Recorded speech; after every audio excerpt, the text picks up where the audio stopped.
Fala, agente concurseira desse Brasil. Tudo bem com vocês? Espero que esse vídeo os encontrem bem, tá bom, pessoal? Primeiro vídeo aqui do canal e não poderia ser outro assunto, né? Dengue, tema super importante na área da saúde, principalmente para quem é agente de combate às endemias. É uma doença bastante conhecida, mas que costuma despencar em concursos públicos e ainda gera algumas dúvidas para quem está iniciando os estudos, né? Mas sem muita enrolação, vamos pro conteúdo, vamos pro assunto, vamos para cima. Introdução, né? Vamos lá. A dengue, ela é a arbovirose urbana mais comum nas Américas e principalmente no Brasil, sendo uma suspeita importante em pacientes que apresentam quadro febril agudo. Sua incidência é bastante ampla, afetando principalmente países tropicais e subtropicais, onde as condições climáticas e ambientais favorecem o desenvolvimento e a proliferação dos vetores Aedes aegypti e Aedes albopictus. No Brasil, as evidências científicas até o momento confirmam que a transmissão do vírus dengue aos seres humanos ocorre por meio da picada de mosquitos fêmeas infectadas da espécie Aedes aegypti. E o que é uma arbovirose? Vamos lá.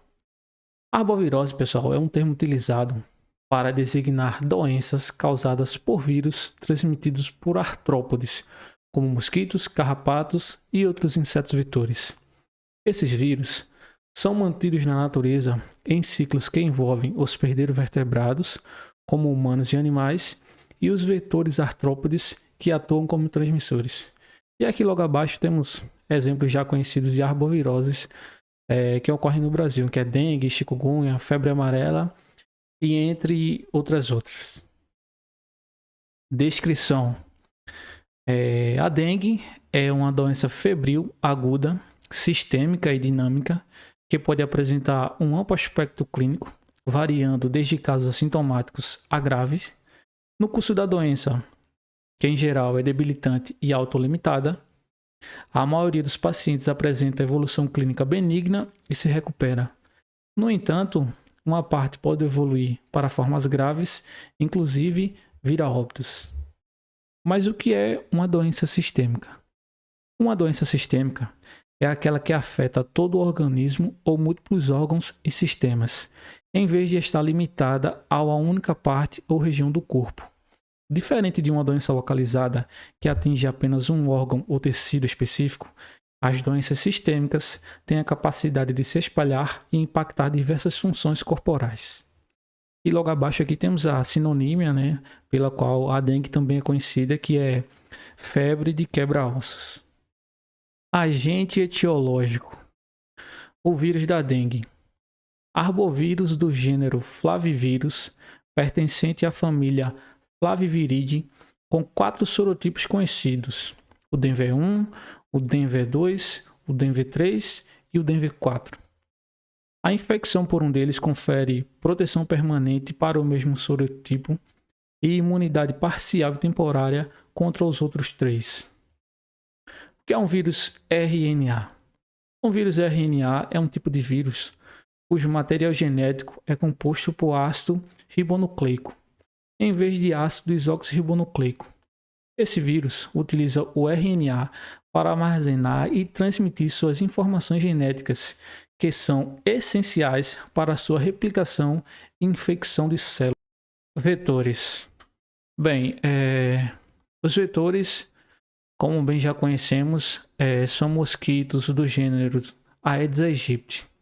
Nas Américas, o vírus da dengue persiste na natureza mediante o ciclo de transmissão homem, Aedes aegypti, homem.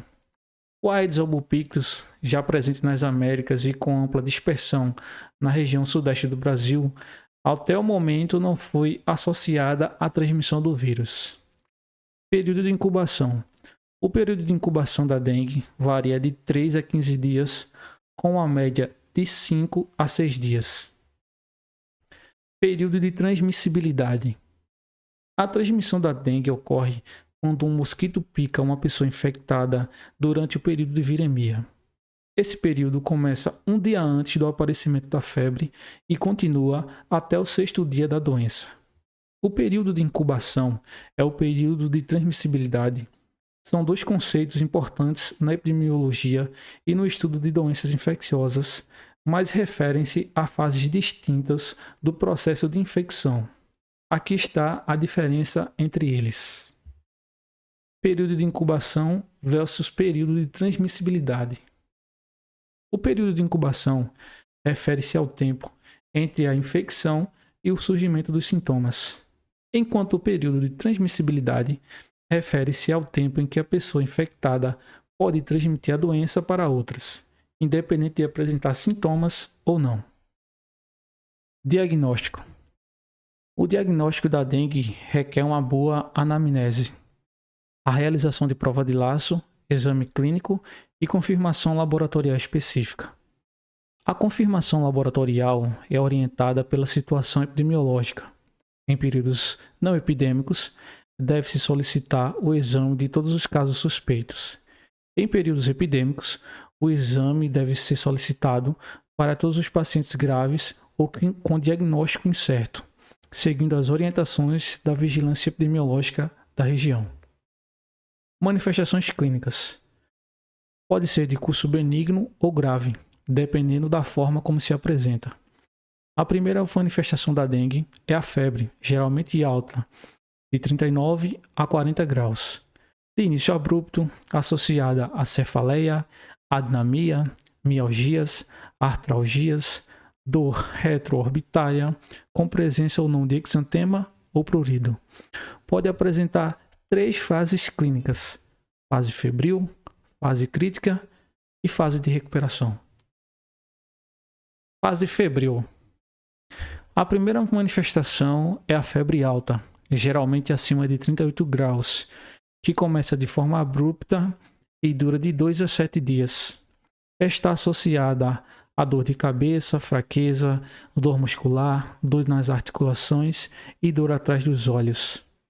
Também pode ocorrer anorexia, náuseas, vômitos e diarreia, com esta última sendo comum em muitos casos. A lesão da pele, o exantema, presente na maioria dos casos, é predominantemente do tipo maculopapular e afeta a face, tronco e membros, incluindo palmas das mãos e planta dos pés. O exantema pode apresentar outras formas, com ou sem coceira.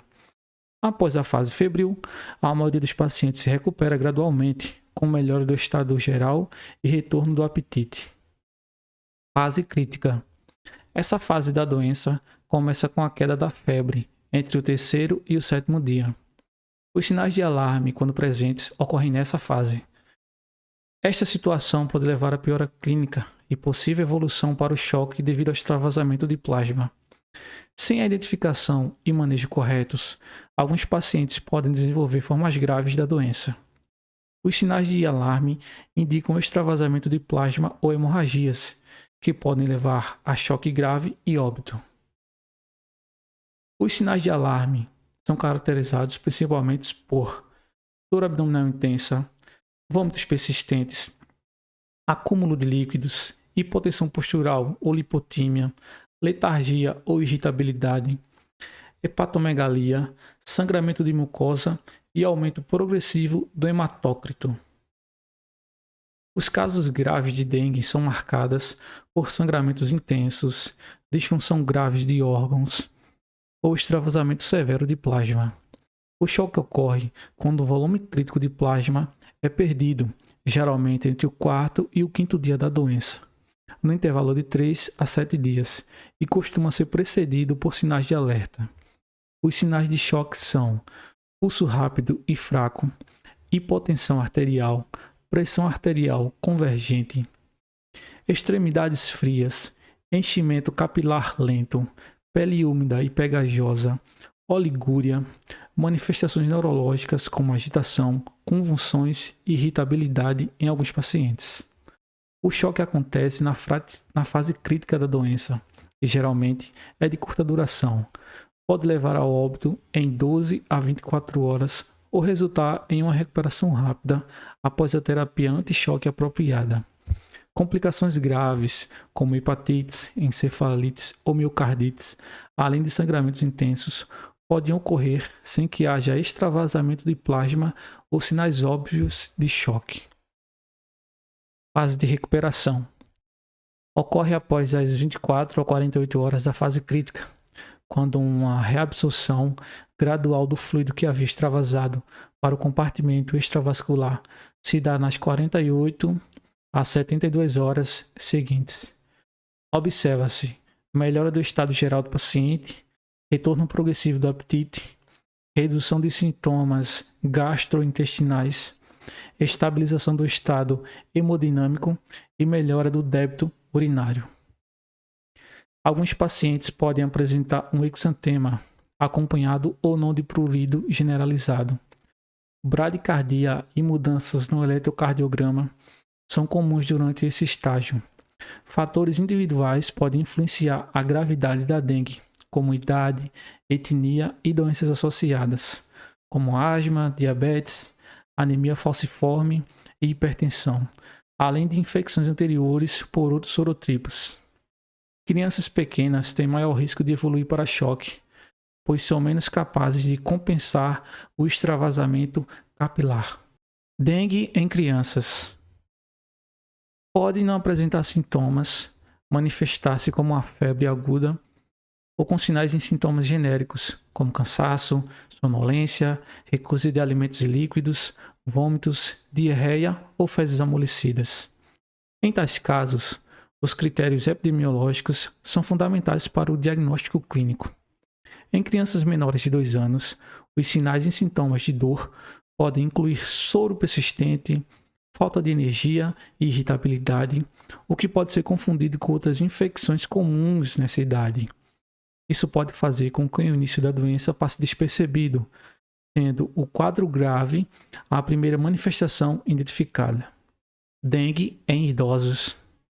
Indivíduos acima de 65 anos têm maior risco de hospitalização e de desenvolver formas graves da doença. É crucial lembrar que os idosos são mais propensos a complicações da dengue devido ao sistema imunológico menos eficiente, à possível presença de doenças associadas e à facilidade de desidratação. Por isso, a avaliação clínica deve ser cuidadosa para evitar complicações decorrentes de atraso na identificação e tratamento da infecção grave por dengue quando esta ocorre. Dengue em gestantes. Gestantes devem ser tratadas conforme o estadiamento clínico da dengue e acompanhadas rigorosamente, independentemente da gravidade. Os riscos para a mãe incluem sangramentos obstétricos e alterações fisiológicas que influenciam a manifestação da doença. Gestantes com sangramento, em qualquer fase, devem ser avaliadas quanto à febre recente. Estudo no Brasil mostrou maior mortalidade por dengue em gestantes, especialmente no 3º trimestre.